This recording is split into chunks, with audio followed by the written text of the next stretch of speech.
Silakan Mas. Oke, kalau ngomongin karir sebenarnya Mas Satar, itu nggak bisa lepas dari sejarah awal-awal saya masih sekolah kali ya.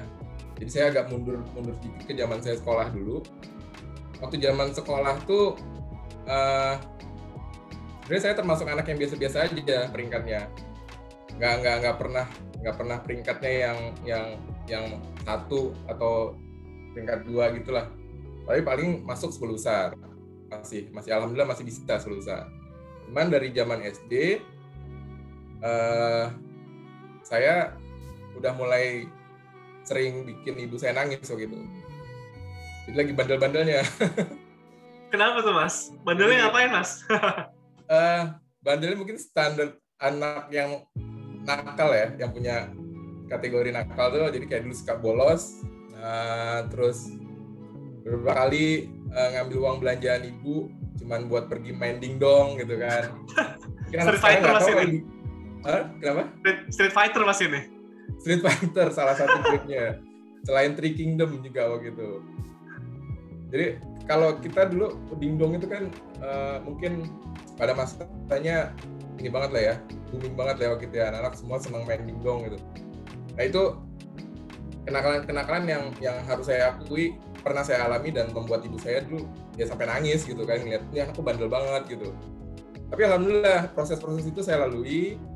Terus setelah itu tuh udah ya saya belajar dan saya nggak ngulangin lagi sampai saya akhirnya masuk SMP, SMA dan itu selalu di negeri ya. Sampai begitu di SMA, nah ini yang sampai sekarang pun saya selalu ingat di SMA itu. Paling ingat waktu itu pada saat mau lulus kuliah, lulus SMA, kita mau mulai kuliah ya. Jadi pada saat SMA di tahun-tahun akhir, di semester catur bulan akhir lah gitu ya, saya tuh udah mulai cari-cari kira-kira mau kuliah di mana nih. Jadi kebetulan teman-teman senior itu kebanyakan anak-anak komputer semua. Jadi waktu itu lagi mulai naik-naiknya jurusan ilmu komputer, dan kampus yang saat itu lagi favorit tuh BINUS dan Nusantara. Saya sampai waktu masih SMA tuh bela-belain dari Bekasi naik motor ke BINUS cuman buat lihat kampus anggrek yang teman saya bangga-banggakan saat itu gitu kan. Dan benar memang waktu saya datang ke sana dan melihat ini kampus bikin jatuh cinta banget. Saya tuh udah kayak, wah gue harus kuliah di sini nih pokoknya. Gue harus kuliah jurusan komputer dan di BINUS. Udah cita-cita banget pada saat itu. Oke, terus akhirnya lulus SMA, terus saya sempat nyoba UMPTN dulu. UMPTN ngambil di manajemen UI dan Unpad. Dan saat itu kebetulan nggak lulus juga. Jadi kayaknya mimpi yang mau ke BINUSnya ini semakin jadi nih gitu kan. Terus kemudian ada momen saya diajak ngobrol sama orang tua saya. Jadi bapak ibu manggil, ngajak saya diskusi. Saya udah siap tuh. Jadi kalau ditanya, Mas, kamu mau kuliah di mana? Saya udah siap jawab. BINUS, jurusan apa? Ilmu komputer lah. Entah teknik informatika atau sistem informasi. Saya udah siap dengan jawaban itu saat itu. Cuman ternyata yang bapak saya sampaikan tuh bukan pertanyaan, Mas, tapi pernyataan. Saat itu beliau bilang, Mas, saat ini bapak sama ibu lagi nggak pegang uang, jadi sepertinya kamu nggak kuliah dulu tahun ini. Wow. Apa tuh? Apa yang dirasakan Mas Dik ketika mendengar kata-kata seperti itu dari orang tua?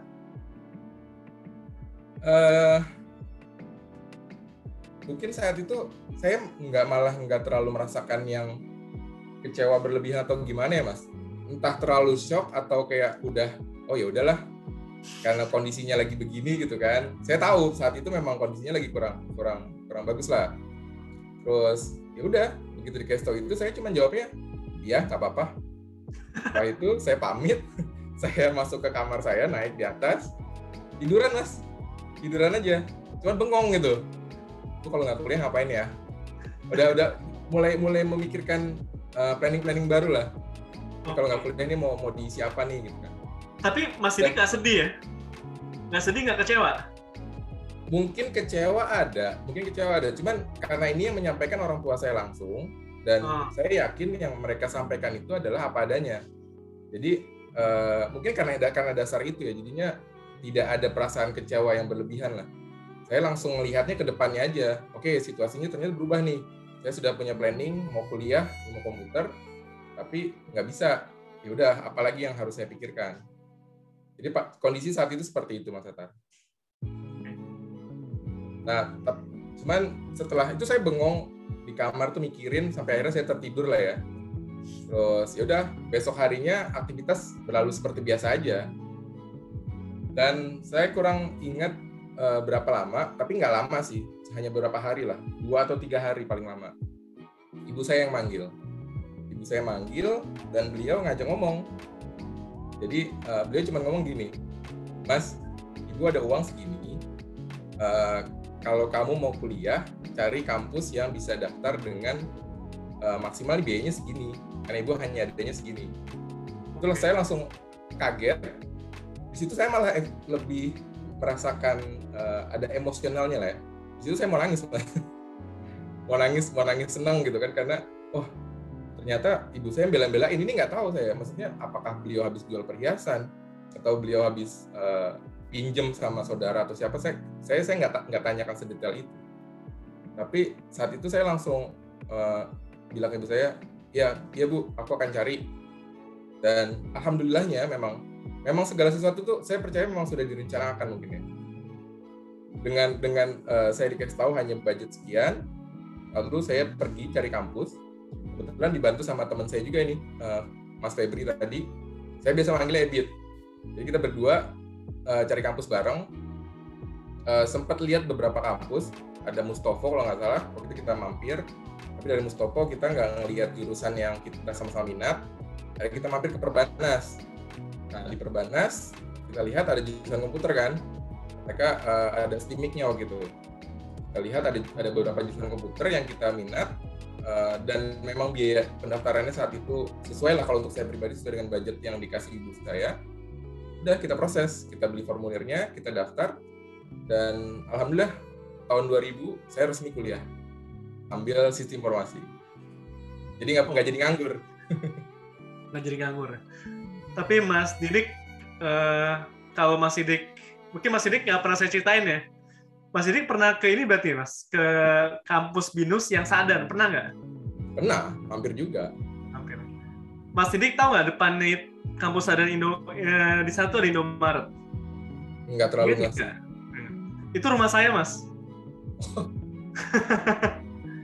Deket Sadan itu ada warnet. Jadi dulu tuh teman saya ngajakin ke BINUS itu buat main warnet di sana. Iya, dulu banyak. Jadi iya, kita tuh sering banget ke sana tuh main-main itu, tujuannya di situ. Ya mampir-mampir ke kampus anggrek juga jadinya. Iya.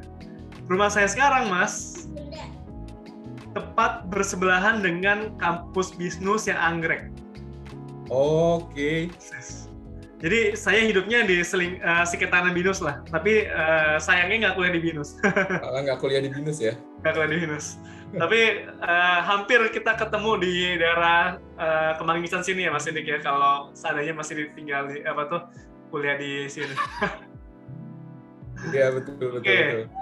Nah Mas Didik, tadi kan cerita mengenai kuliahnya Mas Didik ya. Oh ada tamu nih ya, ada tamu kecil nih dalam podcast kita. Nggak apa-apa Mas Didik kalau mau jadi bintang tamu juga. Namanya siapa? Namanya Hideaki. Oke, selamat malam. Panggilannya Hide. Terus say hi. Selamat malam Hide. Ini manggil papanya apa nih? Ayah atau bapak atau papa? Panggilnya apa? Awas? Ayah Didik. Ayah Didik. Oke, Ayah Didik jadi ini loh, bintang tamu malam ini. Jadi terkenal, jadi podcast. Oke. Mas Didik, tadi kan cerita kuliahnya Mas Didik nih, sampai hampir nggak bisa kuliah, dan alhamdulillah sama-sama Mas Febri ya, akhirnya kuliah di Perbanas. Nah Mas Didik, dari kuliah sampai kerja tuh gimana Mas? Kan Mas Didik kan ngambil IT jadinya nih. Tapi kan Mas Didik sekarang nggak di IT nih, atau nggak di teknis lah, sama sidik di sales. Itu gimana Mas ceritanya sampai sana? Ya, jadi waktu kuliah sistem informasi, nah begitu awal mulai kerja pertama kali pun langsung jadi programmer saat itu. Oke. Jadi programmer mulai pertama kali kerja di salah satu BUMN di daerah Sudirman. Di situ 2006 berarti kalau nggak salah mulai kerja di sana. Start sebagai programmer. Nah tapi dari situ masih labil Mas. Jadi begitu dapat tawaran yang kira-kira agak tinggi, saya jump. Pindah-pindah ke beberapa perusahaan hingga akhirnya 2008 saya balik lagi ke BUMN yang sama. Oke.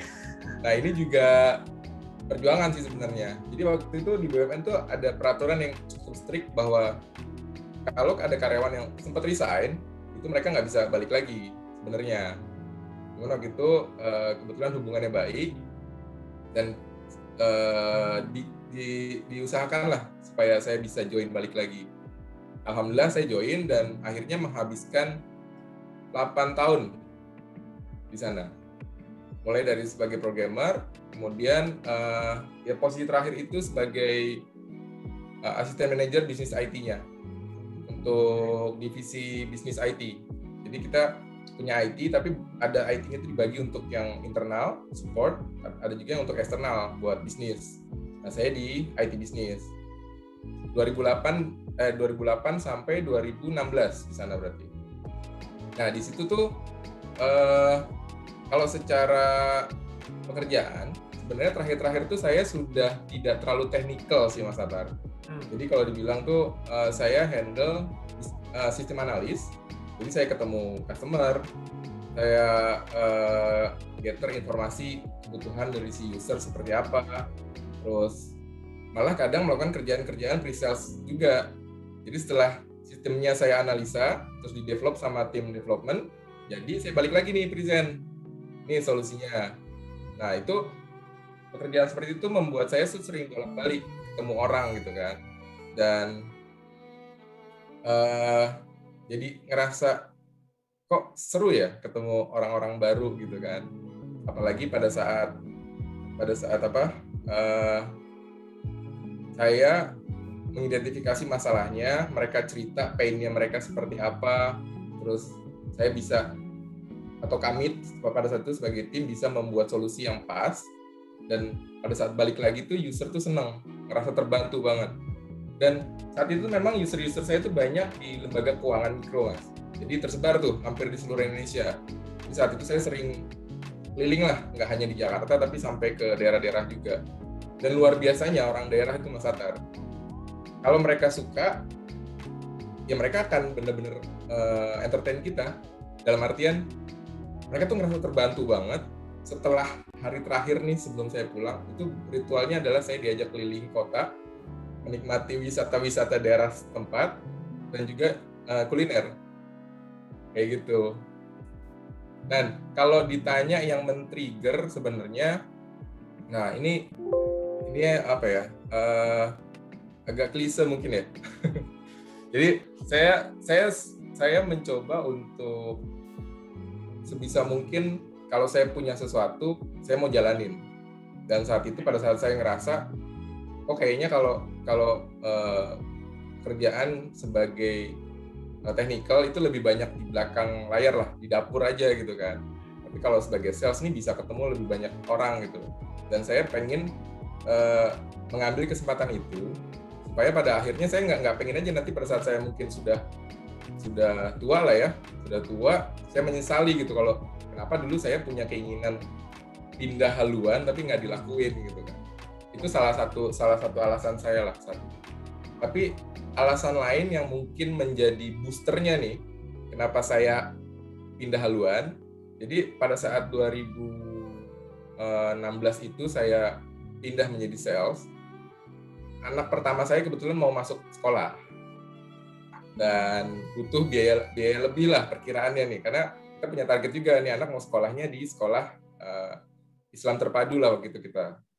Terus kira-kira biayanya berapa, dan sebenarnya cukup pada saat saya masih sebagai technical di BUMN ini cukup. Dan kerja di BUMN tuh enak Mas sebenarnya. Fasilitasnya udah oke gitu kan. Udah aman lah kalau mau menjalani rutinitas berangkat jam 8, pulang jam 5 aman insya Allah. Cuman saat itu saya pengen kayak kayaknya kalau untuk kesini tuh butuh lebih aja, dan ngobrol-ngobrol sama temen yang kebetulan di dunia sales juga, di situ makin meyakinkan bahwa dia bilang, kamu tuh kalau mau ke sales, bayangkan kamu tuh sebagai pedagang gitu.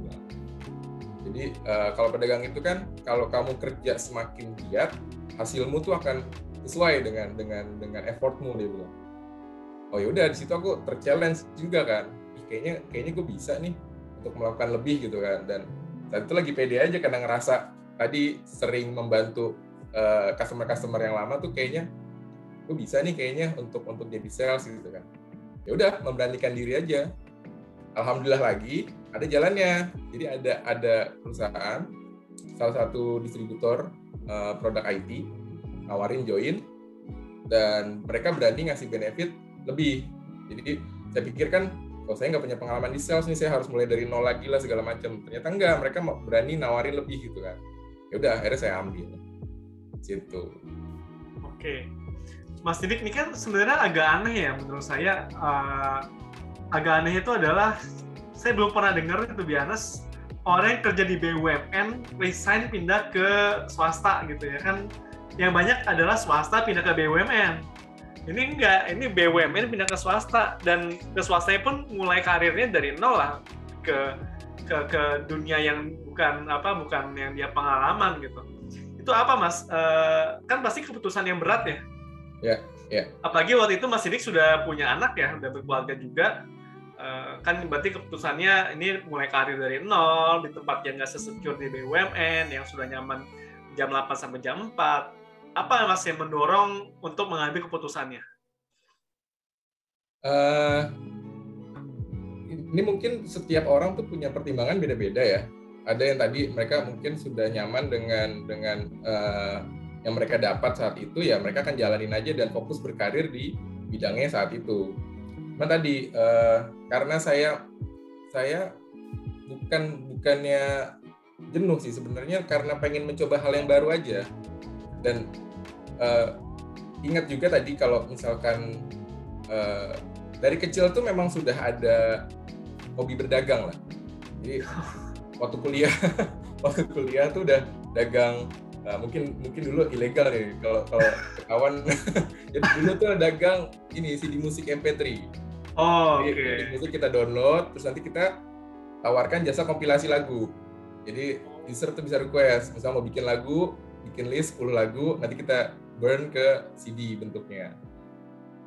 Selain itu juga ya dagang jersey lah, atau vape tools, jadi alat untuk rokok elektrik segala macam gitu. Pokoknya suka dagang lah. Nah, di situ tuh saya ngerasa memang ujungnya tuh pengennya, saya tuh nggak selamanya bekerja Mas Atan.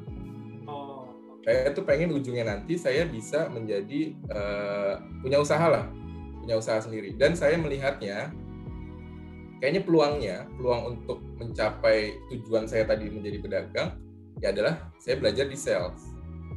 Bukan berarti waktu saya sebagai technical kita nggak bisa punya jadi entrepreneur lah ya, tapi saya melihatnya dengan sales saya bisa lebih mengembangkan network, saya bisa lebih membuka skill untuk bernegosiasi, untuk berdiskusi sama orang seperti itu. Kalau dibilang takut Mas Atar. Saya anak satu, terus kemudian dan sudah pegawai tetap juga ya di BUMN itu, jadi istilahnya udah aman lah. Saya harus gambling, memulai pindah ke perusahaan swasta. Cuman waktu itu tuh apa ya?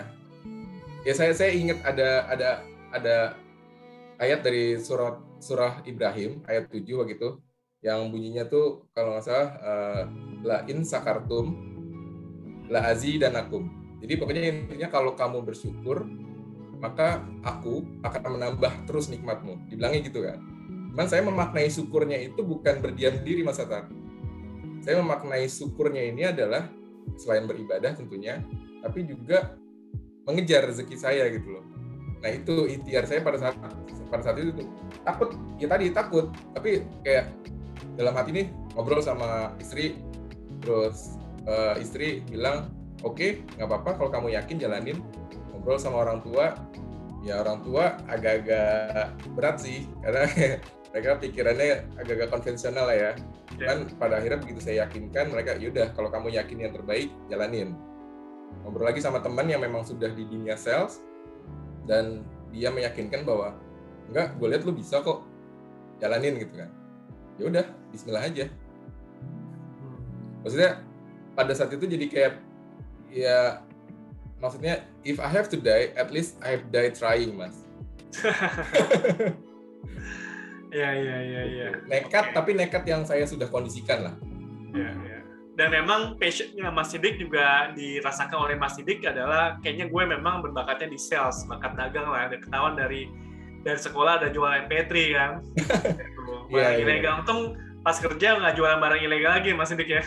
Enggak. Udah enggak. Itu Mas Sidik bilang jualan jersey juga. Ini jangan-jangan baju Liverpoolnya jersey yang nggak laku nih Mas, akhirnya dipakai sama jualnya nih. Kalau jersey-nya dulu yang saya jual itu jersey-nya memang lagi tren produknya Thailand. Jadi ada kenalan bahwa jersey Thailand itu jersey-nya istilahnya KW Super lah. Bahannya itu udah mirip banget sama yang ori kan.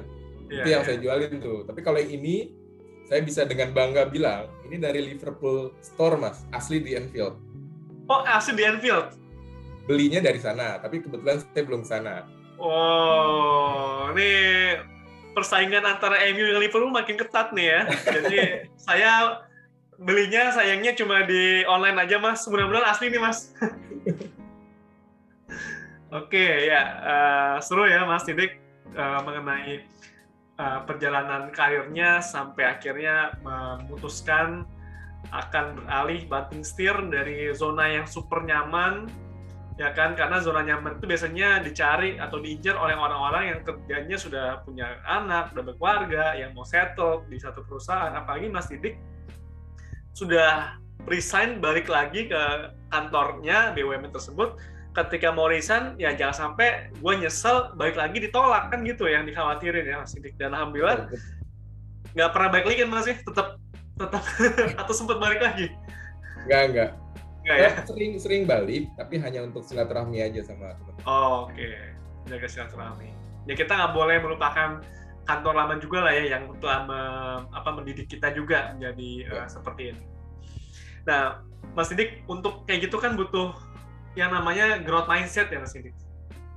Ya, pemikiran kita bisa grow, mencoba hal baru, kita fail, kita mungkin nggak langsung succeed, tapi kita nggak putus asa. Nah, ketika Mas Sidik di kantor barunya bekerja sebagai sales dengan growth mindset-nya Mas Sidik bahwa gue yakin gue bisa, gue udah pernah jualan MP3, masa gue jualan laptop atau komputer, masa gue nggak bisa.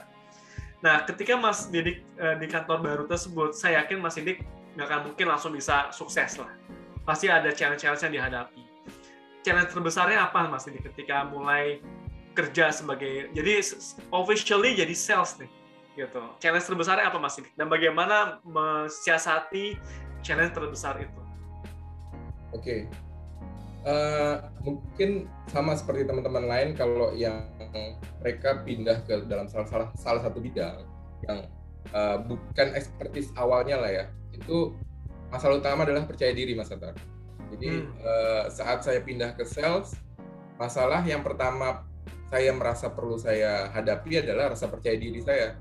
Jadi di mana saya saat itu malah begitu resmi, saya malah merasa kayak nggak confidence dengan skill saya untuk berbicara sama orang-orang baru lah terutama ya. Nah di situ saya mencoba untuk menghadapinya. Ya tadi saya coba menanamkan growth mindset. Sebenarnya kalau kenal dengan istilah growth mindset itu, kebetulan pada saat saya lagi galau dan mencoba untuk beradaptasi dengan dunia baru, itu alhamdulillahnya sudah banyak literasi di YouTube, Mas. Jadi saya ketemu sama videonya Simon Sinek tentang, saat itu dia menjelaskan tentang infinite game. Jadi dia punya teori tentang infinite game. Jadi ibaratnya gini, kalau dalam permainan itu kan sebenarnya ada finite game, ada infinite. Finite game ini permainan yang udah jelas lah ya. Jadi kayak sepak bola deh. Sepak bola itu udah jelas. Pemainnya ada dua tim, 11 lawan 11. Ukuran lapangannya jelas, 101 meter kali 68 meter. Ini bisa beda-beda sih ukuran lapangannya ya. Kalau yang tadi saya sebutin tuh ukuran lapangan Anfield soalnya. Dan waktunya pun jelas, 90 menit pertandingannya. Udah jelas banget kan. Tapi kalau infinite game itu di mana kita berada di dalam permainan yang berkepanjangan. Jadi nggak ada habisnya. Pemainnya bisa awalnya 2, tapi nanti di tengah jalan bisa berubah jadi 3 atau malah berkurang jadi hanya 1 gitu. Nah, saya memposisikan diri saya di dalam infinite game yang tadi itu. Karena saya ngelihat goals ujungnya nih, bahwa oke, sekarang saya start sebagai sales dunia baru. Tapi saya mencoba untuk adaptasi, kira-kira apa yang bisa saya lakukan. Modal nekat, jadi pada saat itu agak-agak sedikit muka tembok, Mas Etar. Jadi saya mulai proaktif, pendekatan mulai dari teman-teman sales, tim sales, saya ngajak kolaborasi. Jadi maksud dalam artian gini, pada saat mereka mau meeting dengan customer, saya minta nempel. Jadi saya ikut dong, saya pengen dapat feels-nya nih kalau sales harus ketemu customer, gimana sih cara jualannya, gimana cara meyakinkannya. Setelah itu balik ke kantor pun, saya pendekatan ke divisi yang berbeda malahan. Saya pendekatan ke orang produk, jadi orang-orang technical lah. Pendekatannya pun nggak mesti resmi di kantor ya. Kadang karena dulu masih aktif ngerokok juga, jadi pendekatannya kita ngerokok bareng kayak gitu. Alhisap. Jujur pendekatan sambil ngerokok bareng itu dapat banget ngobrolnya. Nah, dari situ udah klik, terus ya udah mereka mau cerita, oh ya produk kita tuh kayak gini, keunggulannya kayak gini.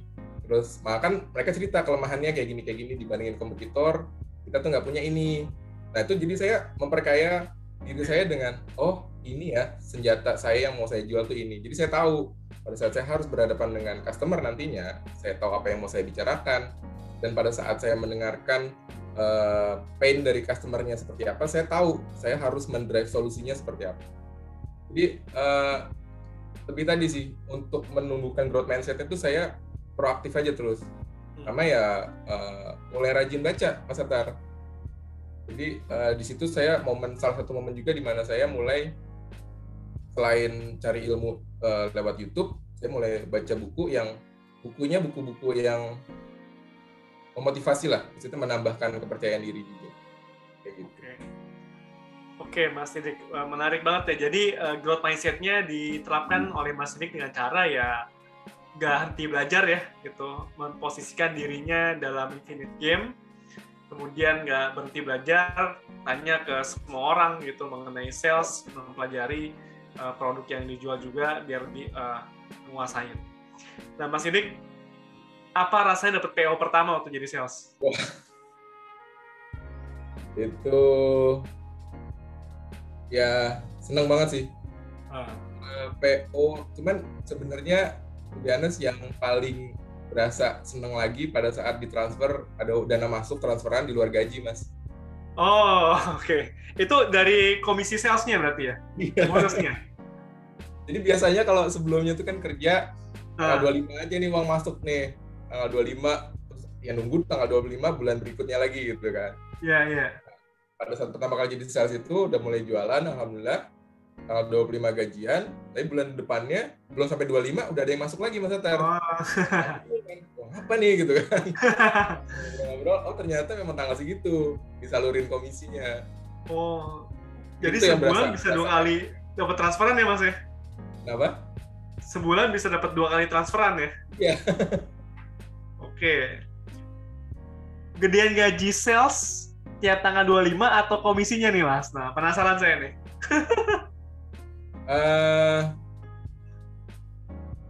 Sampai sekarang sih pernah lah ada momen di mana saya terima lebih gede dari gaji. Oke, luar biasa. Kalau bonusnya gimana, Mas? Bonusnya itu include dalam komisi yang tiap bulan atau tiap tahun ada bonus berbeda lagi nih kalau di sales? Oke, jadi nah ini sebenarnya kalau kita bicara jadi sales tuh ada enak nggak enak sih sebenarnya. Jadi begitu jadi sales, diceritain dulu tuh struktur benefitnya. Selain gaji itu ada komisi, bla bla bla gitu ya. tapi salah satu yang hilang adalah bonus tadi. Jadi kalau bonus itu kan dihitung dari revenue perusahaan secara keseluruhan gitu kan. Nah itu yang biasanya kita dapat, kadang mungkin di akhir tahun gitu. Kalau untuk sales tuh udah nggak ada lagi namanya bonus. Oke. Ya, itu enaknya sih Mas berarti. Ya, jadi ya tadi komisi itu benar-benar dari apa yang kita kejar gitu kan. Kalau sebelumnya mungkin ya kita kerja menyelesaikan tanggung jawab kita, nanti di akhir tahun dapat bonus yang udah dihitung sama perusahaan. Nah kalau di sini sebagai sales, besaran komisinya itu tergantung dari kitanya. Kalau kitanya semakin gerak, semakin banyak jualan, ya komisinya bisa semakin besar. Aja. Jadi benar-benar ini ya berbanding lurus ya Mas Didik ya. Jadi semakin banyak effort yang dikeluarkan ya dapat komisi lebih besar gitu. Jadi hasil nggak mengkhianati usaha lah ya. Iya, Mas Didik ya. Oke, menarik banget nih. Saya soalnya nggak pernah menjadi sales, jadi kurang begitu paham ya bagaimana sales itu. Nah Mas Didik, itu megang account berapa banyak Mas? Kalau yang paling banyak sih, maksudnya beda-beda nih. Waktu pertama di distributor itu memang mainnya kan sebagai distributor tuh customer kita beragam lah ya. Jadi nggak hanya enterprise, tapi ada dealer-dealer juga. Nah di situ bisa banyak yang saya pegang akunnya. Bisa di atas 20. Wow. Saat itu ya. Tapi begitu pada saat pindah perusahaan masih sebagai sales, tapi fokusnya adalah ke enterprise. Ini lebih fokus tuh. Jadi begitu pindah ke enterprise, mungkin nggak sebanyak itu. Jadi waktu saya pindah dari distributor ini, saya pindah ke SI Mas. Di SI ini yang saya pertama ketemu Mas Atar waktu itu. Jadi di situ kita mainnya kan project. Yeah. Kebetulan saya handle-nya adalah bisnis enterprise. Jadi di situ ada 2 bisnis enterprise, satu lagi government. Nah saya di enterprise handle ada 5 tim sales di bawah saya saat itu. Tapi kita fokusnya memang enterprise saja. Nah itu masing-masing sales biasanya hanya pegang 10 saya minta. Jadi 10 itu 5 main account-nya mereka, 5-nya ini kayak semacam medium account lah atau backup. Jadi saya memang nggak minta banyak-banyak. Jadi buat saya kayaknya satu orang itu handle 5 ini udah cukup banget lah. Kalau kayak apa namanya? Betul terang ya. Jadi kalau kayak misalkan setiap orang tuh handle 5 dan ini account-account besar manajernya, itu harusnya dalam setahun tuh mereka udah bisa achieve targetnya mereka lah. Oke.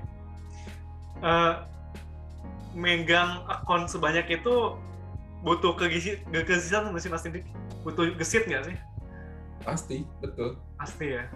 Kayak gimana Mas gesitnya Mas? Kalau saya itu kan dulu jadi PM, ya nggak mungkin megang project 20 project sekaligus tuh nggak mungkin lah, bisa gila itu. Ya kan, jadi level of kegesitannya standar lah gitu. Tapi kan kalau sales tuh kan butuh gesit ya Mas, karena kan bisa ditelepon, dicari oleh customer setiap saat kalau mereka ada kebutuhan. Gimana Mas Didik memanage agility menghadapi sekian banyak account gitu, dan juga belum lagi account di bawahnya Mas Didik? Ya, jadi benar banget yang Mas Atar sampaikan tadi, kalau bahwa perlu gesit lah ya. Cuman kalau kita ngomong agile sebenarnya saya ini hanya penggemar sih Mas Atar, bukannya praktisi ya. Jadi agile yang saya terapkan atau yang saya jalankan itu lebih ke berdasarkan intuisi aja. Jadi saya ngerasa untuk proses lebih cepat ini harus dilakukan, seperti itulah ya. Jadi yang pasti waktu itu kita setiap sales itu kita kan punya tools untuk mendata dari masing-masing customer kita lah. Jadi kayak kebutuhannya mereka seperti apa itu kita pasti note. Dan tanggal seperti tanggal tagihan segala macam itu kita note juga. Dan kalau tadi menghadapi kayak tiba-tiba harus ditelepon atau ada komplain atau apalah itu makanya kita meminimalisir itu dengan kita merapihkan data dari si customer-nya ini. Jadi kita rapihkan datanya itu serapih mungkin. Dan juga hal yang lain mungkin yang saya lakukan pada saat itu adalah saya selalu melakukan weekly meeting. Jadi weekly meeting ini kita discuss baik dari opportunity yang mau kejar tuh apa aja, terus kendala-kendala yang dihadapin seperti apa. Kita rutin bareng setiap minggu. Tapi di luar itu kadang saya juga ada one on one. Jadi pada saat misalkan dari 5 orang sales ini, kita lihat ada 1 orang misalkan kok dia ritmenya kayak lagi lambat nih, kelihatan turun gitu kan. Nah itu biasanya kita adain one on one, kita discuss kendalanya dia seperti apa, dan nanti kita diskusi masalahnya apa, kita cari solusinya, kita bahas, dan dia terapkan coba seminggu ke depan. Nanti minggu berikutnya kita coba one on one lagi, hasilnya seperti apa. Biasanya kayak gitu sih. Oke, Mas Didik, itu kalau di Agile namanya kita bekerja dengan real time data. Itu penting sekali di Agile biar kita lebih gesit, karena kalau kita mau gesit kita harus menggunakan data-data paling actual. Oke. Dan kalau Mas Didik tadi bilang ada weekly meeting, itu pada dasarnya kalau di Agile seperti sprint planning, Mas. Jadi kita sprint planning. Sprint, oke. Karena kerja Agile tuh kerjanya pakai istilah sprint, Mas. Mingguan, atau 2 mingguan, atau 4 mingguan. Umumnya 2 mingguan atau 4 mingguan. Tapi ada juga menerapkan 1 mingguan, which is in case-nya Mas Didik seperti itu. Jadi Mas Didik sepertinya sudah secara intuitif, secara mindset, Mas Didik sudah tahu nih, kalau gue mau gesit, gue harus menggunakan data-data terupdate, kemudian gue juga mesti ada weekly meeting dengan tim, sehingga tahu kita mau ngapain dalam 1 minggu ini. Dan yang namanya Agile itu ini Mas Didik feedback loop system yang pendek, nggak panjang-panjang gitu. Sehingga tadi Mas Didik bilang kalau ada yang kendor, itu Mas Didik one on one. Dan saya yakin bukan ngejudge ya Mas Didik ya, tapi mengeksplor kendalanya apa kan ya Mas Didik ya? Ya, betul. Ya sampai one on one buat ngejudge lu gimana sih lu nggak ngejar si customer yang ini, nggak gitu kan Mas Didik ya? Nggak. Itu kolonial Mas, bukan Agile itu Mas. Bukan milenial. Jadi kayak gitu ada feedback loop yang pendek, yang kalau dia kendor ya kendornya segera kita detect dan kita segera mengkoreksikan. Ya sampai kendor terus, akhirnya selama setahun saya bisa gagal achievement-nya gitu. Jadi sudah Agile Mas. Oke. Nah Mas Atar, menarik nih dari yang tadi. Aku jadi ada sedikit keingetan aja. Jadi kalau yang tadi kan ini handle 5 orang nih. Terus kita menerapkan pola yang tadi lah ya. Kita ada meeting weekly segala macam. Ini kan istilahnya weekly meeting tuh mingguan, dan sebenarnya yang saya kedepankan pada saat itu pun memang solusinya. Jadi kalau kalian ada masalahnya apa, kita coba cari solusinya sama-sama. Tapi karakter orang nih dari 5 ini kan beda-beda nih Mas Atar. Ada yang ditanyain masalah yang sama setiap minggu, kita cari solusinya sama-sama. Ada yang semangat, tapi justru ada yang juga kayak, kok nanya mulu sih Pak, kan udah tahu masalahnya kayak gini, kayak gitu kan. Nah, kira-kira kalau dari dunia pengalaman Mas Atar nih, kalau untuk meyakinkan orang yang kayak agak resisten dan jadi nggak terlalu motivasi tuh, untuk memotivasi baliknya itu gimana ya? Di Agile sendiri ada tekniknya nggak sih? Nggak ada Mas. Ada cara cepetnya Mas. Apa tuh? Duit Mas. Kasih bonus. Nggak bercanda Mas. Jadi ada sih tekniknya, namanya team building. Gitu. Team building kita menyamakan persepsi, menyamakan frekuensi, dan sebenarnya tim Agile tuh bisa bergerak dengan gesit itu kalau kita punya misi bersama Mas. Misi bersama itu harus ditanamkan kepada seluruh tim, sehingga tim itu bekerjanya sinkron untuk mencapai satu tujuan. Which is kalau di sales jelas ya ada target kan, ada sales target kan, gitu. Betul. Nah, sales target itu salah satu misi bersama yang bisa digunakan gitu. Tapi bagaimana menghadapi orang-orang yang memang ada yang resistance, ada yang enggak gitu. Itu menurut saya tekniknya macam-macam sih gitu. Kalau saya sendiri ya Mas Didik, waktu dulu kan kita kenalan kan oleh teman bersama kita Mas Didik ya, si Kang Deden itu kan. Terus sambil mungkin saya sharing-sharing juga Mas Didik ya. Waktu itu saya kerja project bareng Kang Deden ya. Itu kan orang-orang dari IBM semua kan, which is saya nggak ada yang kenal gitu. Tiba-tiba saya jadi PM, kemudian nyuruh-nyuruh mereka, siapa lu gitu kan. ini IBM nih gitu kan, bukan main-main gitu. Nah waktu itu saya memang pendekatan satu one on one sih Mas dengan semua orang, ya Kang Dedennya, si timnya dia, dan sampai akhirnya kita ada chemistry sih gitu. Dan ada yang oke, ada yang nggak oke, macam-macam sih. Tapi saya rasa ya cari kesukaan yang sama-sama lah gitu, sehingga kita bisa get along. Kalau saya sama Mas Didi kan kita kesukaannya ngomongin project management kan, jadi walaupun kita berbaju berbeda, kita ada common ground-nya Mas, ya sama-sama pecinta project management, self development, suka baca buku juga gitu. Oke Mas Didi, lanjut ya, saya masih ada segudang pertanyaan nih buat Mas Didi. Waktu kita sekitar 15 menit lagi tapi Mas Didi. Oh gitu, boleh. Nggak kerasa ya. Mas Didi, sekarang kerja di mana sih Mas? Kerjanya kayak gimana? Apakah masih di kantor yang lama setelah dari BUMN atau Mas Didi pindah lagi? Kerja di mana dan seperti apa kerjaan Mas Didi sekarang? Apakah masih di sales atau mencari dunia lain? Silakan Mas. Jadi saya masih di dunia sales dan sekarang kerja di salah satu multinational company. Saya handle market Indonesia, Southeast Asia sih tepatnya, tapi saat ini fokusnya pilotnya tuh di Indonesia. Perusahaannya bergerak di digital messaging. Kita punya solusi digital standar sih, mungkin kalau pernah dengar SMS I2P, kalau biasanya kita terima OTP ya, transaksi banking, lalu ada WhatsApp API, ada voice segala macam. Jadi solusinya masih di solusi IT. Jadi saya kerja masih jualannya itu jualan produk IT. Sekarang lagi nyoba kerja sama orang asing. Oke. Ya. Orang asingnya dari mana Mas? Mostly mereka orang Itali. Oh, orang Itali. Iya. Jadi Mas Didik juga mau nggak mau belajar bahasa Itali dong nih? Taunya buongiorno aja. Buongiorno aja. Kalau suka bola di tahun 90-an biasanya ngikutin istilah-istilah Itali Mas, yang dari bola gitu. Dulu kan kita nonton Serie A kan, yang terkenal Serie A sama Mas ya. Iya. Biasanya kan ada istilah-istilah Itali itu yang muncul di TV, akhirnya diikutin gitu. Saya juga udah lupa sih. Tapi buongiorno ya, grazie, prego gitu kan ya, come stai. Oke, menarik sekali. Gimana rasanya Mas kerja dengan expat, dengan orang-orang Itali atau ya expat lah pada umumnya?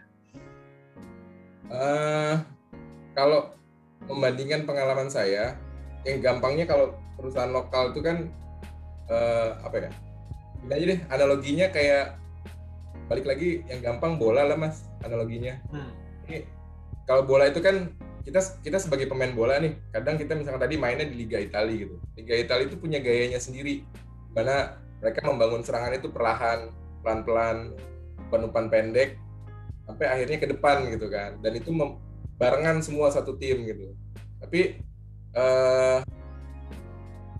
misalkan juga analogi lainnya, ini main di liga yang berbeda, Liga Inggris deh misalkan. Ini gayanya kan dengan Italia udah agak beda nih.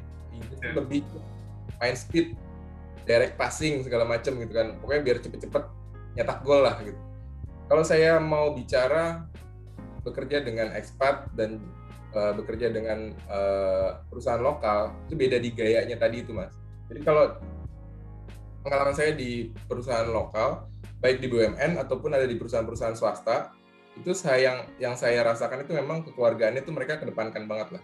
Jadi mereka menjaga bahwa dalam satu perusahaan itu ya kita sebagai satu keluarga, ada masalah diselesaikan sama-sama semuanya gitu.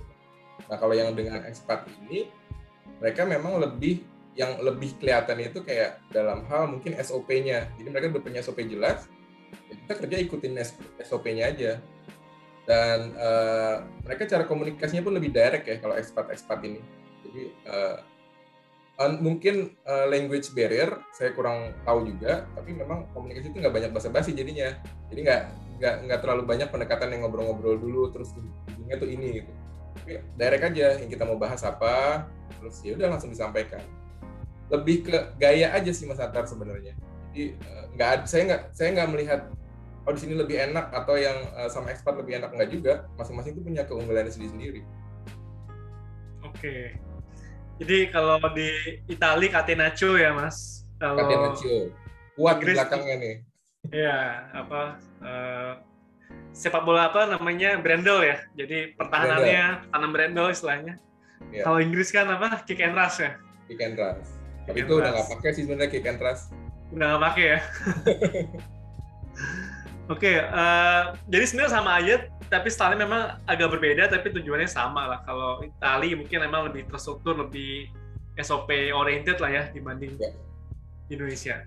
Tapi apakah cara itu survive Mas di Indonesia? Karena kan kultur kita kan kultur apalagi dunia sales yang sangat random ya kan, banyak hal-hal yang di luar SOP. Itu gimana Mas? Itu bisa survive di Indonesia atau Mas Dik menjadi middleman mereka malah yang ngasih tahu nih caranya kayak gini nih ke Indonesia nih. Gimana Mas? Oke, betul. Itu masalah yang standar banget. Jadi banyak perusahaan-perusahaan asing mereka sudah punya standar ya. Mereka merasa ini standar kita nih udah jalan globally gitu. Jadi harusnya diterapin di Indonesia pun bisa jalan. Nyatanya nggak juga. Karena culture setiap negara itu kan beda ya. Dan kalau kita ngomong customer sendiri, pendekatan ke customer atau ke user pun caranya beda-beda. Dan saya harus bilang user di Indonesia ini memang itu pendekatan yang berbeda lah. Mereka tuh lebih kadang suka pendekatan-pendekatan yang apa ya, yang lebih ke individu dulu gitu loh. Jadi kayak saya nggak bisa datang langsung saya bilang, Pak, saya punya produk ini harganya segini. Nggak, belum tentu bisa begitu. Jadi kadang kayak harus dekatan personalnya dulu. Kita ngobrol dulu, saya mendengarkan ini usernya ini siapa sih sebenarnya, posisinya dia atau perannya dia itu apa. Dari situ nanti dia kemudian cerita, syukur-syukur dapat pain-nya dia di dalam pekerjaan itu apa. Nah, pendekatan-pendekatan itu tuh kadang tadi pendekatan yang harus dilakukan di luar SOP itu tadi Mas Atar. Jadi kalau dari kantor atau perusahaan tuh kayaknya udah nih kita punya timeline sales cycle lah mereka menyebutnya gitu. Ada sales cycle-nya, kamu jalanin ini aja, ini harusnya berhasil. Nah, kadang saya harus menyembatani itu di situnya. Oke. Jadi justru mereka harus adapt juga dengan cara kerja dengan budaya Indonesia gitu kan ya.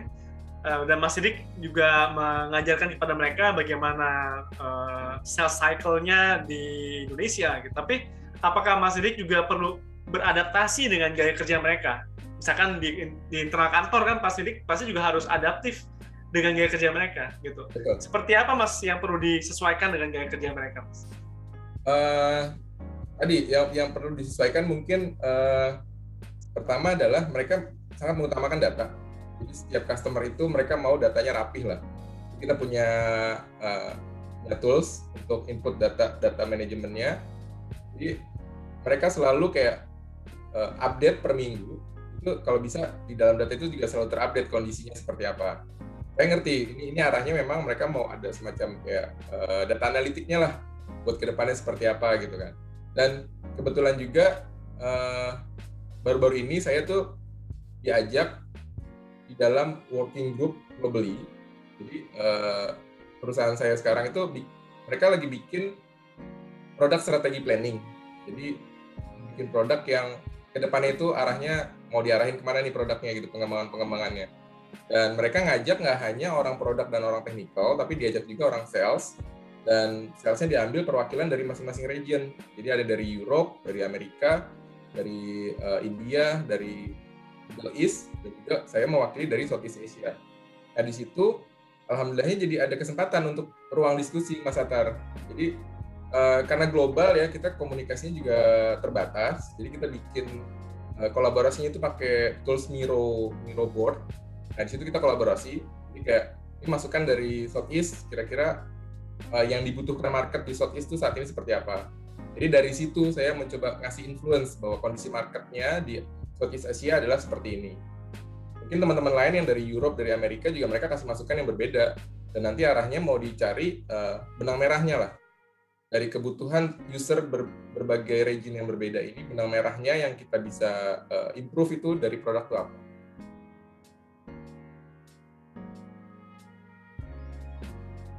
Masih. Ya, Mas Didik, kalau dari Mas Didik sendiri, Southeast Asia, apa yang Mas Didik sumbangkan idenya kepada mereka? Apa yang keren nih, yang berbeda dari Southeast Asia ini? Kalau pengen tahu nih, kepo nih saya nih. Ini kebetulan banyak teman-teman yang di bidang sama sih Mas Atar. Tapi kurang lebih garis besarnya gini, produk-produk yang sekarang saya jual itu produk yang common lah.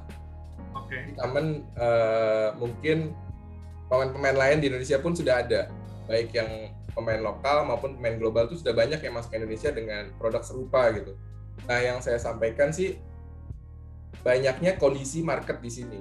Jadi bahwa di Indonesia tuh playernya ini sudah ada siapa-siapa aja yang mereka punya, strength-nya, weakness-nya, trade-nya segala macam tuh seperti apa, itu saya sampaikan. Oke. Tapi secara bisnis Indonesia ini apakah bagus Mas atau kurang?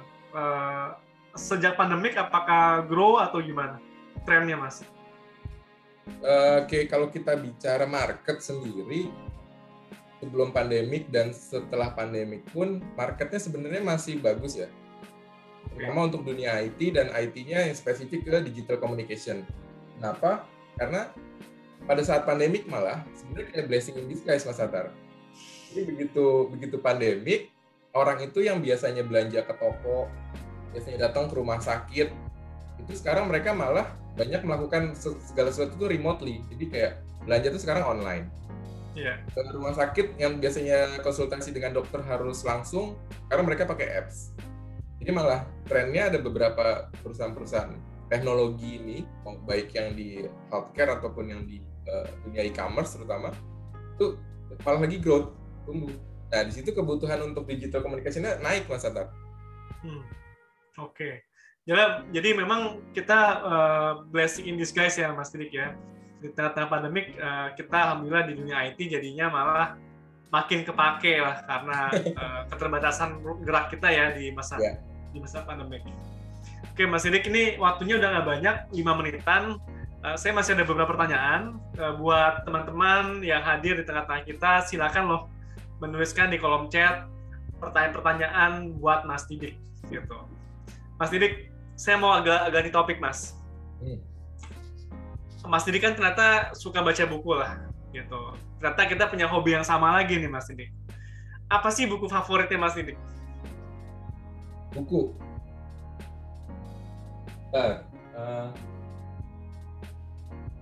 Wah, tebal banget tuh bukunya, Mas. Jadi kalau sejarah baca buku itu sebenarnya mulai dari saya masih SD lah. Itu ibu saya udah kenalin sama hobi untuk membaca lah ya. Jadi beliau itu selalu beliin saya buku. Jadi pada saat itu tahun 90-an mungkin tahu lah ya, anak-anak 90-an tahu buku itu.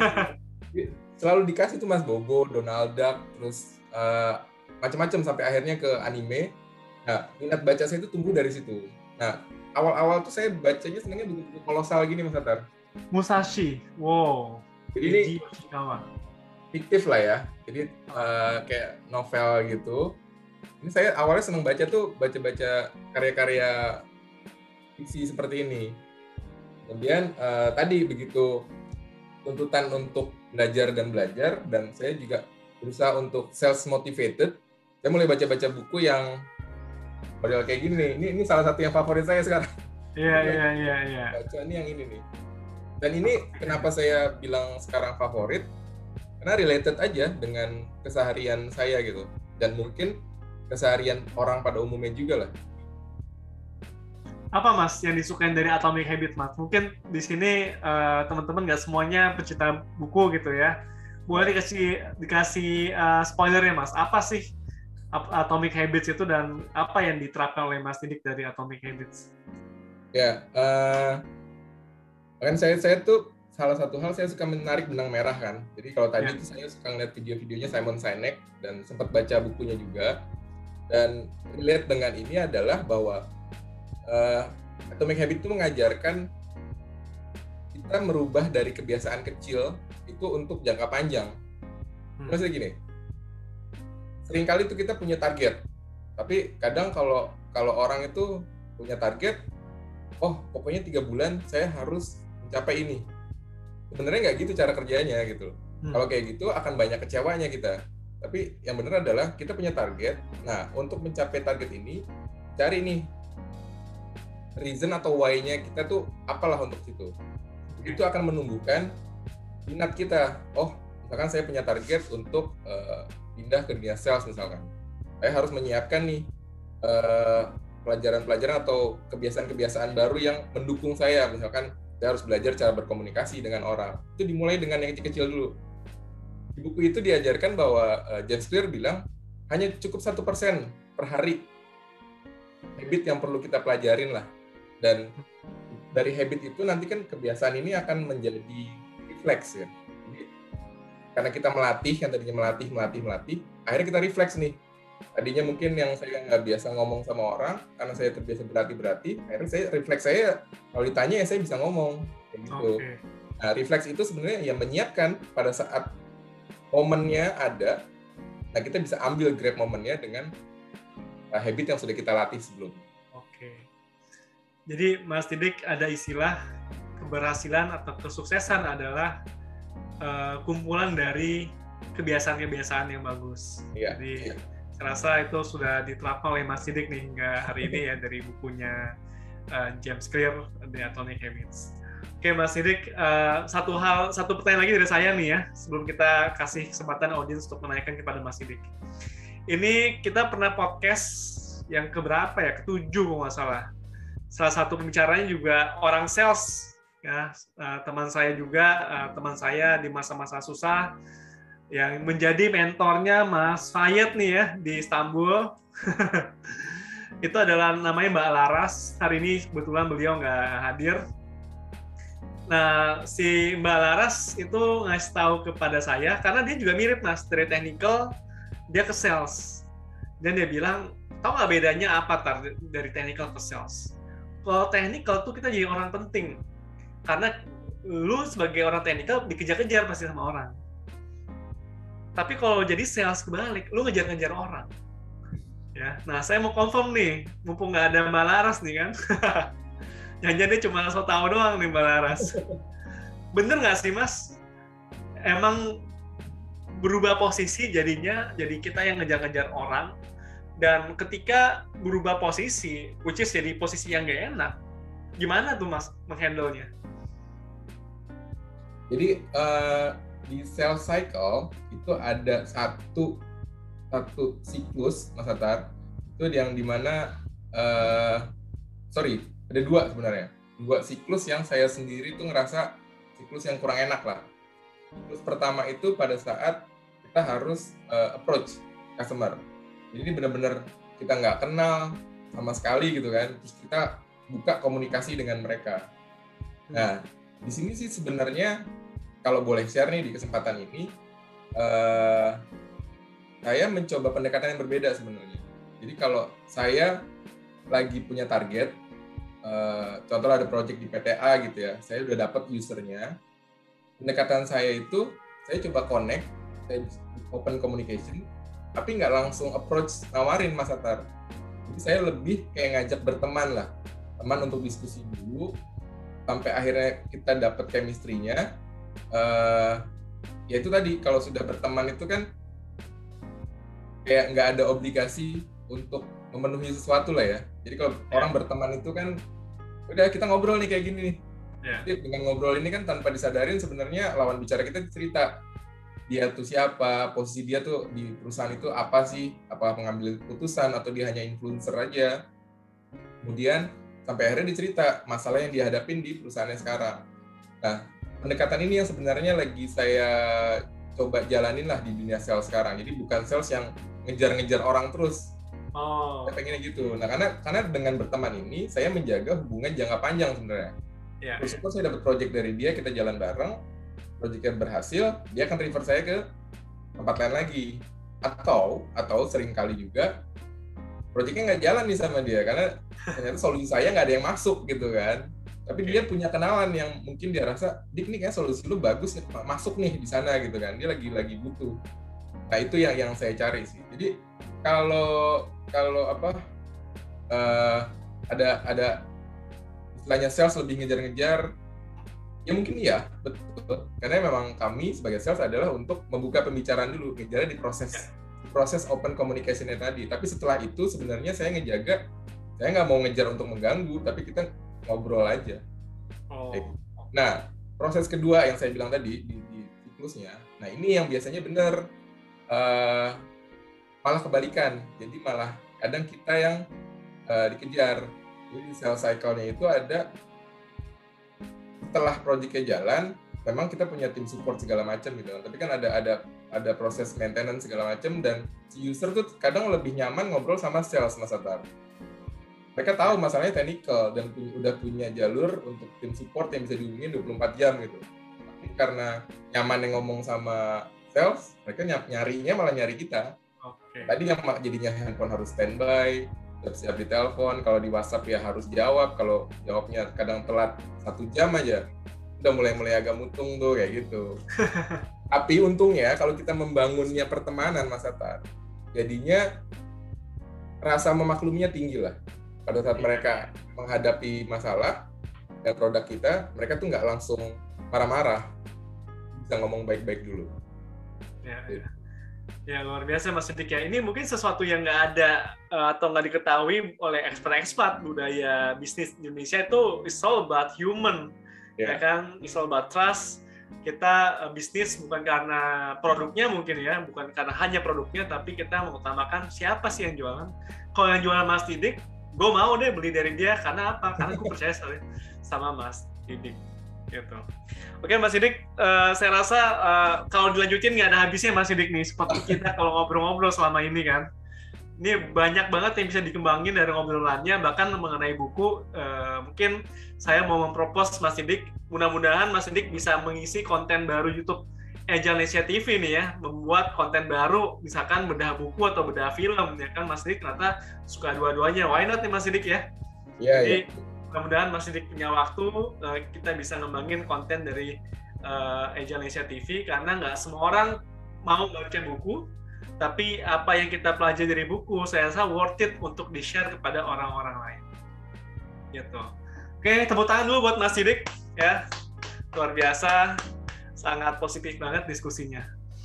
Oke, Mas Sidik, setelah dari saya, mungkin saya buka aja pada rekan-rekan semuanya yang ada di dalam podcast ini yang sudah setia menunggu kesempatan untuk mengajukan pertanyaan-pertanyaan kepada Mas Sidik. Silakan langsung aja di open mic-nya, dan kalau bisa video juga dinyalakan biar kita bisa melihat wajahnya teman-teman yang ingin mengajukan pertanyaan. Silakan. Ini ada Pak Arswendo ya, yang open mic. Ya. Selamat malam, Pak Arswendo. Selamat malam, Pak. Malam, Pak Wendo. Salam kenal, Pak Wendo. Ya, salam kenal juga. Ya. Ini mentor dan bosnya pada kesempatan ini bisa aja. Enggak lah, kebetulan aja satu tim dulu, gitu ya.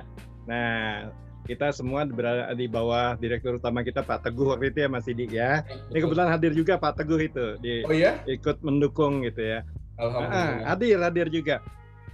Nah begini, mungkin pertama saya surprise dari sisi tertentu, tapi nggak surprise dari sisi yang lainnya.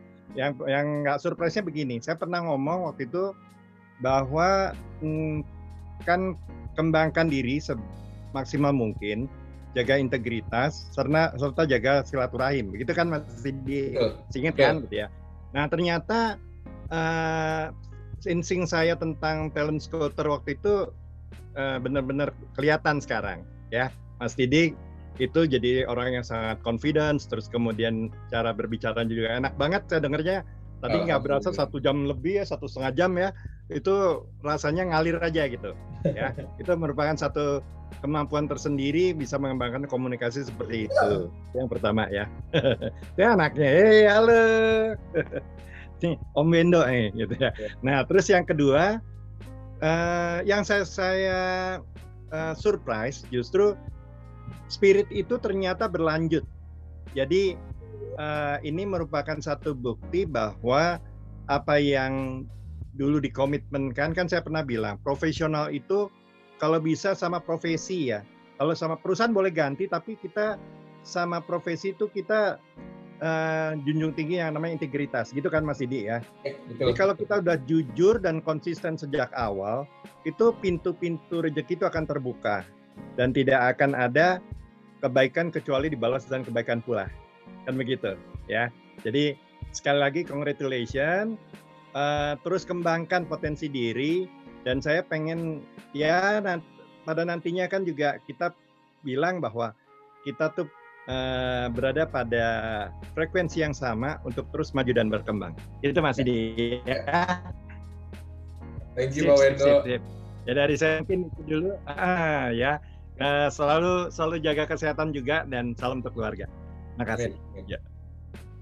Ya, mungkin saya komen dulu. Terima kasih Pak Wendo, luar biasa nih ujangannya yang diberikan di malam hari ini. Ini saya rasa ini karena mungkin malam Jumat ya, banyak hal-hal yang sangat positif yang kita dapatkan ya, baik dari Mas Dik maupun Pak Wendo nih. Buat saya juga itu bagus ya, mengenai silaturahmi, integrity, itu di Indonesia barang cukup langka tuh Pak Wendo, integrity. Iya. Terima kasih untuk diingatkan Pak Wendo. Kebetulan saya ada yang unik juga kan gini, guru kita berdua sama ya, kan hadir sebenarnya Pak Tegun. Jadi Pak Teguh itu seorang talent scorer, dia sangat bakat dari anak-anaknya. Jadi diarahkan, dibimbing, dikalibrasi, dimarahin juga. Itu semua tahu kok, itu untuk kebaikan kita. Jadi terima kasih dalam kesempatan ini Pak Teguh. Ya, jadi waktu itu Pak Teguh di rootnya, saya kebetulan general manager. Pak Wendo sepertinya menghilang, terputus. Mungkin sambil menunggu Pak Wendo balik, Mas Sidik mungkin boleh diceritakan nih background-nya beliau, juga ada tadi Pak Teguh yang disampaikan oleh Pak Wendo. Silakan Mas Sidik. Iya, jadi alhamdulillah banget kalau ternyata Pak Teguh bisa ikutan. Jadi ini dua orang memang mentor saya lah waktu dulu di BUMN ya. Jadi Pak Teguh pada saat itu sebagai direkturnya dan Pak Wendo itu sebagai GM. Itu yang saya bilang, Pak Teguh ini tipikal orang yang menjaga banget kekeluargaan Mas Hatta. Saya ikut beliau tuh dari berarti 2008. Cukup lama lah.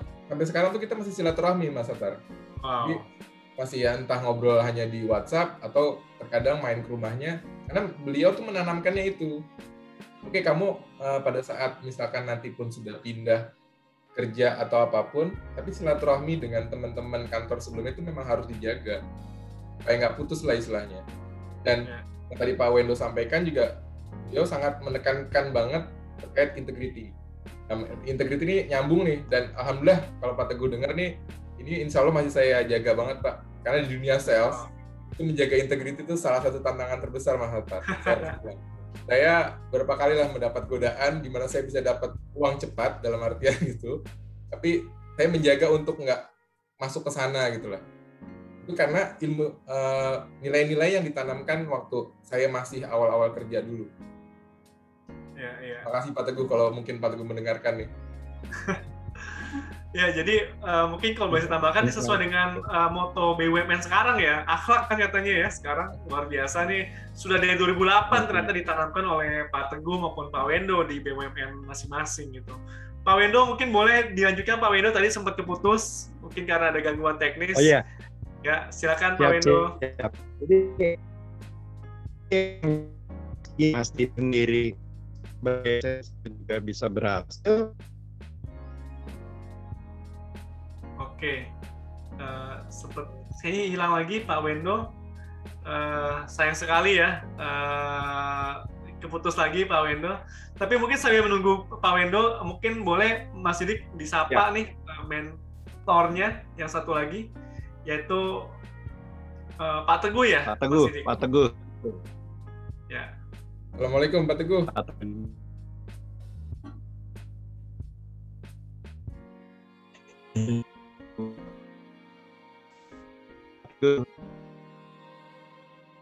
Halo, selamat malam juga. Pak Teguh. Oke.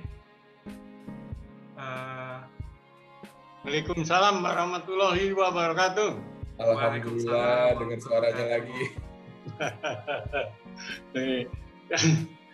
Terima kasih ya.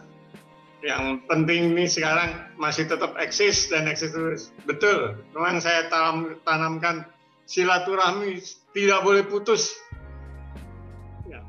Dimanapun, ya, tidak peduli umur, tidak peduli jarak.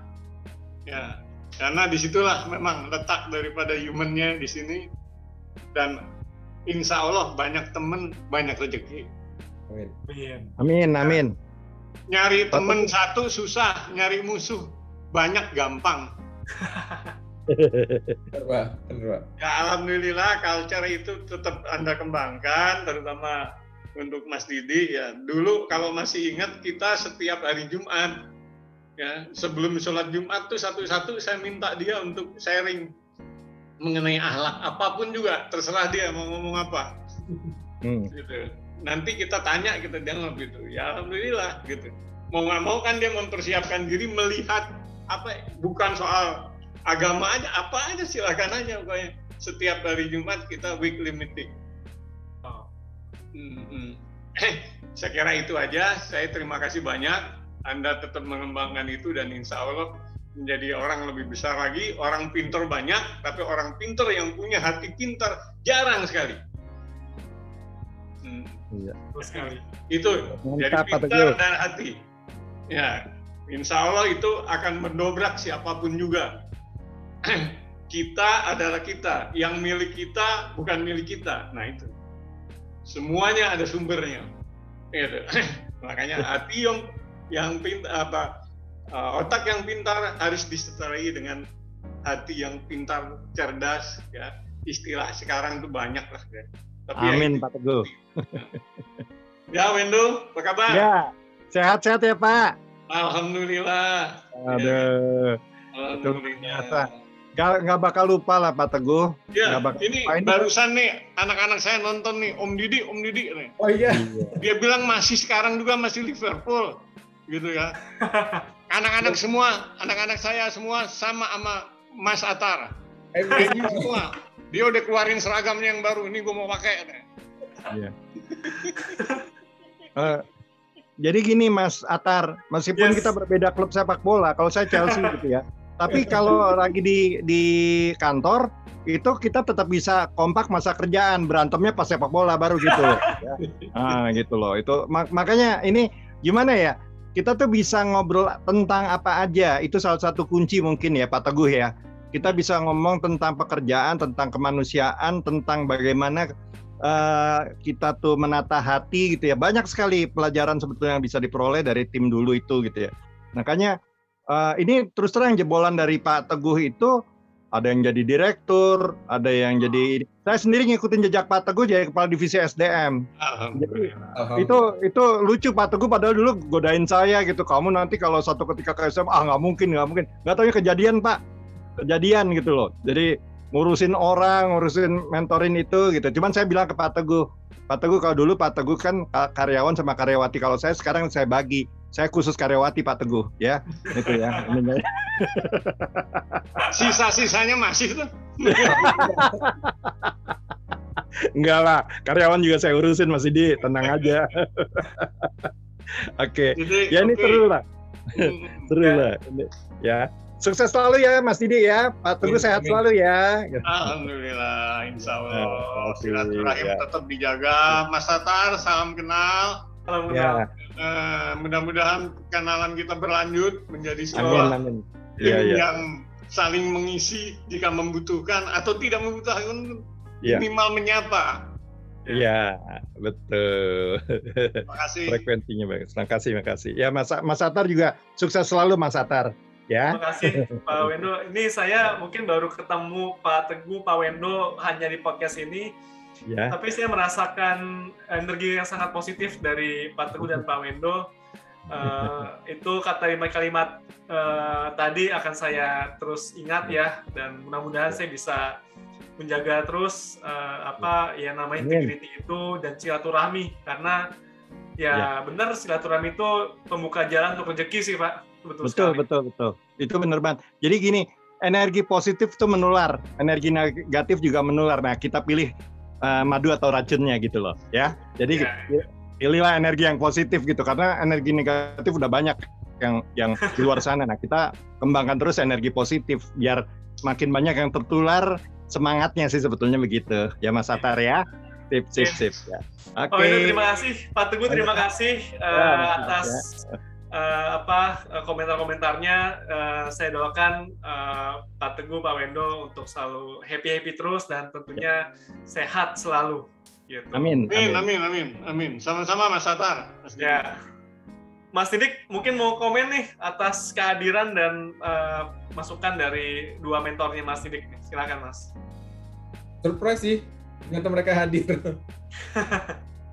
Karena ya itu saya banyak belajar lah dari beliau-beliau ini. Di PNM itu memang, jadi disebut juga ya BUMN ya. Jadi dulu tuh itu tadi karena kekeluargaan itu nggak ada senior junior lah Mas Atar.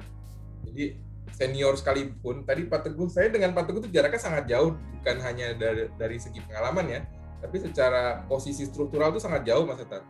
Tapi saya bisa bareng sama Pak Teguh makan di Ketoprak Jatinegara, itu di pinggir jalan, barengan. Kehormatan makan bareng direktur, makan ketoprak, makan sop kambing di daerah Tebet. Wah, saya inget banget deh, itu salah satu sop kambing yang enak juga. Bareng Mas, satu meja di pinggir jalan. Jadi segitunya kekeluargaan tuh dijaga tuh sampai segitunya Mas Atar. Dan ya alhamdulillah itu tadi itu masih melekat banget sih. Insya Allah saya jaga sampai sekarang ilmu-ilmunya. Ya, Mas Didi ini orang yang hard worker. Dia dikasih apa aja ditelan. Kasarnya kalau saya jadi bosnya, saya suruh macul, dia macul. Tapi dengan jalan seperti itu, dia mendapatkan ilmu dari mana aja. Dan alhamdulillah sekarang sudah mulai memetik hasilnya. Rupanya ilmu itu tidak hilang, ditelan terus, kemudian diaduk-aduk sama dia keluarin kuehnya sendiri. Alhamdulillah, luar biasa. Ya. Tapi tetap saya ingatkan terus bahwa itu tadi silaturahim jangan terputus. Ya, saya kira itu ya. Kita nanti makan di sop kambing lagi. Masih ada. Sekarang anaknya bapaknya udah meninggal sampai begitu dia tahu. Ya itu Mas Tatar. Ya. Terima kasih, silakan lanjut. Terima kasih Pak Teguh. Mas Didik mau dicatat Mas Didik, nanti kalau pandemik sudah makin terkendali, kita makan ketopraknya maupun sop kambingnya nih. Ya di pinggir jalan nih, saya dengan Direktur BUMN nih, kehormatan juga nih buat saya nih, ya kan? Oke, luar biasa berkenan dengan mentornya dari Mas Didik. Saya ikut senang sekali dan bangga ya dihadiri oleh dua orang penting dari BUMN, dan saya yakin teman-teman yang hadir di malam hari juga nggak kalah pentingnya. Kalau ada yang mau disampaikan kepada Mas Didik, ada pertanyaan, ada mau minta di-sharing beberapa hal yang mungkin tadi nggak banyak dibahas dalam podcast, silakan teman-teman untuk menyalakan video dan menyalakan mikrofonnya. Halo Mat. Ya Dik. Apa kabar? Alhamdulillah. Yang penting sehat Dik. Sehat terus ya. Ya, amin. Ya, kisahnya sungguh menginspirasi. Oh ya, itu kan karena berteman sama lu juga, Mas. banyak buah-buah yang bisa dipetik lah. Banyak. Alhamdulillah. Luar biasa. Terima kasih. Ini undangannya luar biasa lah, memberikan manfaat. Semoga bisa memberikan manfaat dan hikmah lah buat kita semua lah. Sukses terus Dik, ya buat semua juga. Ya, salam kenal Mas Atar. Ya, Mas, salam kenal Mas Rahmat. Ini Mas Dik udah berapa tahun jadinya Mas? Sejak zaman Bobo ya Dik. Sejak zaman Bobo. Itu 80s atau 90s nih? 90s ya berarti.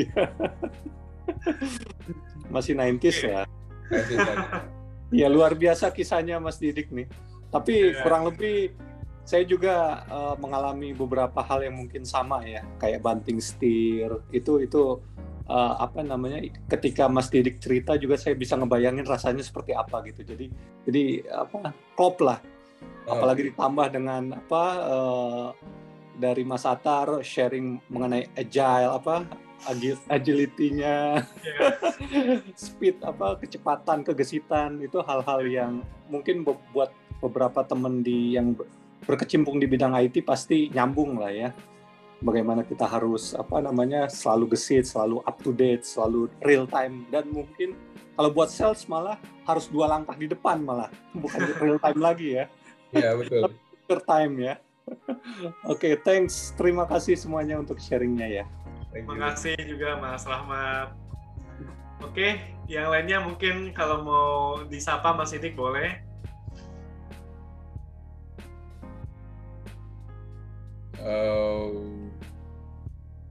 Ya ada adik saya sih sebenarnya. Atau dia masih online nggak nih? Siapa nih adiknya? Gigi. Oh, Mas Gigi Wahyu. Halo Mas Gigi.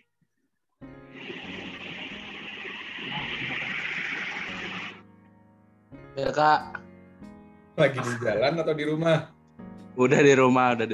Oh, alhamdulillah. Tapi koneksinya buruk di rumah. Oh gitu. Sama siapa? Sama ibu. Oh, nyokap? Ikut? Ada. Dari tadi denger cuman sinyalnya. Gak apa-apa, nanti katanya Mas Atar mau naik ke YouTube juga kok. Ya. Tuh. Nanti mudah-mudahan bisa ditonton lebih nyaman lah ya di YouTube oleh keluarganya Mas Sidik. Oke, Mas Sidik, mungkin ada satu lagi yang mau disapa sebelum kita tutup di acara podcast malam hari ini. Satu lagi nih juga orang jauh nih, teman-teman dari kecil tapi lama nggak ketemu. Sekarang dia dinasnya soalnya pindah-pindah terus. Kevin. Assalamualaikum, Kevin. Waalaikumsalam. Apa kabar? Mas Didi. Ini lupa ganti background virtual, gak apa-apa ya? It's okay. Sorry, ini di HP. Jadi orang Semarang sekarang bahasanya bahasa Jawa ya? Ya kebetulan orang istri kan juga orang Semarang, jadi harus belajar, Mas. Oh, alhamdulillah. Iya, Mas Didi, tadi Kevin udah banyak dengerin juga sih ceritanya, meskipun tadi nggak sempat kelewatan mungkin Mas tadi gabung dari jam 9, setengah 8 kalau nggak salah. Tapi Mas Atar ini, Mas Didi ini memang saya temenan sama Mas Gigi itu, teman dari kecil, sepantaran Mbak. Jadi dari kecil tuh suka main di rumah Gigi, dan kalau ngeliat Mas Didi, waktu kecil biasa kita kalau anak kecil kan suka ngeliat anak gede itu ya sebagai sebagai sosok, wah nih gue kalau gede pengen jadi kayak dia gitu ya. Salah satu Mas Didi ini, karena dulu ada kayak kamar di rumah si Gigi itu. Dulu saya kalau main ke rumah Gigi ada kamarnya Mas Didi itu yang kayaknya ini PW banget kamar dia gitu, karena di situ dia tempat dia main komputer, dulu main Football Manager gitu. Nah, ngeliat Mas Didi main Football Manager, saya jadi pengen ikutan main Football Manager gitu. Jadi banyak hal-hal yang dari kecil tuh saya suka pengen ngikutin jejaknya Mas Didi lah. Nah, ini dengan ceritanya juga jadi karena kebetulan kan juga saya di BUMN juga sekarang, dan ada cerita inspiratif dari Mas Didi, kayaknya juga kesentil juga gitu, bahwa Mas Didi mengajarkan kita bahwa jangan terperangkap di zona nyaman gitu ya. Jadi mungkin saya juga nanti akan maksudnya bisa ngambil banyak pelajaran lah dari cita-cita Mas Didi. Kurang lebih gitulah Mas. Makasih juga udah di-invite nih. Sama-sama, alhamdulillah, terima kasih. Yang penting Liverpool menang ya Mas ya. Selalu. Masih posisi 1 kok. Iya, pasti. Oke, makasih Mas Kevin. Siap Mas Atar. Sehat. Alhamdulillah sehat juga Mas Atar, sukses. Thank you. Oke, Mas Didik, nggak kerasa udah mau jam 9. Luar biasa semangat yang muncul ya dari podcast malam hari ini, terutama dari mentor-mentornya Mas Dik dan juga rekan-rekannya Mas Dik yang telah kenal Mas Dik selama puluhan tahun, sejak dari majalah Bobo ya sampai sekarang, atau dari zamannya Conan yang sampai sekarang belum selesai juga si Conan memecahkan kasus dari organisasi yang membuat dia tubuhnya mengecil gitu. Oke, kita akan tutup podcast di malam hari ini. Mungkin apakah ada kalimat penutup yang mau disampaikan? Silakan Mas Didik. Terima kasih sih. Terima kasih buat teman-teman yang hadir. Untuk buat Pak Teguh, Pak Wendo, Mas Bagus. Terima kasih semuanya sudah berkesempatan hadir. Dan ya, saya pengennya sih tetap silaturahmi semua lah. Baik teman kantor yang lama, teman SMP, teman SMA nih. Ada Edu, ada Ebit, Putri, segala macam. Mudah-mudahan silaturahmi tetap terjaga lah. Dan terima kasih buat Indonesia udah memfasilitasi. Ini temu kangen nih, jujur, serius. Saya udah lama nggak ketemu, ngeliat mukanya Pak Teguh dan Pak Wendo secara langsung. Alhamdulillah, malam ini bisa. Terima kasih. Ya, terima kasih Mas Sidik ya. Terima kasih semuanya atas kehadirannya. Salam sehat, semangat terus. Semoga pandemi ini bisa segera berakhir. Maaf apabila kekurangan. Jangan lupa jaga silaturahmi, jaga integriti.